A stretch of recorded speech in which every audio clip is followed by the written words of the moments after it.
আয়োজিত এই সমাবেশের সম্মানিত সভাপতি, কেন্দ্রীয় কর্মপরিষদ সদস্য, মহানগরীর সংগ্রামী নায়েবে আমির, আমাদের শ্রদ্ধেয় নেতা জননেতা জনাব আব্দুর রহমান মুসা, উপস্থিত আমাদের মহানগরীর সহকারী সেক্রেটারি, সাবেক কেন্দ্রীয় সভাপতি ডাক্তার ফখরুদ্দিন মানি এবং সাবেক কেন্দ্রীয় সভাপতি ইয়াসিন আরাফাত, আমাদের জোট পরিচালক, সম্মানিত সদস্যবৃন্দ, প্রিয় ভাইয়েরা, আসসালামু আলাইকুম রহমতুল্লাহি ওয়া বারাকাতুহু।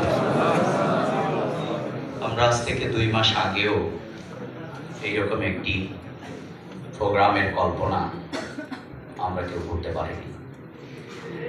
আল্লাহ তাআলা অত্যন্ত মেহেরবানি করে যে শহীদদের রক্তের বিনিময়ে এই বিজয় আমাদেরকে দান করেছেন, ফাসাব্বিহ বিহামদি রাব্বিকা ওয়াস্তাগফির, সমস্বরে আমরা শুকরগুজার করছি আলহামদুলিল্লাহ।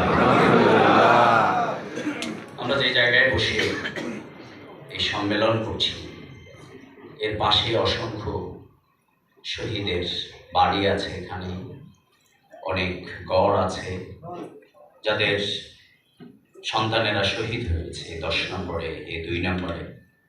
এখানে অনেক আমাদের আহতরা আছেন যারা এখনো হসপিটালের বেডে, যারা আত্মনাদ করছে।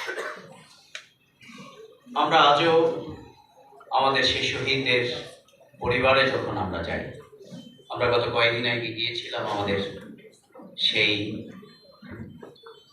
মিরপুরের আমাদের 2টি শহীদ পরিবার, তারা আমাদেরকে বারবার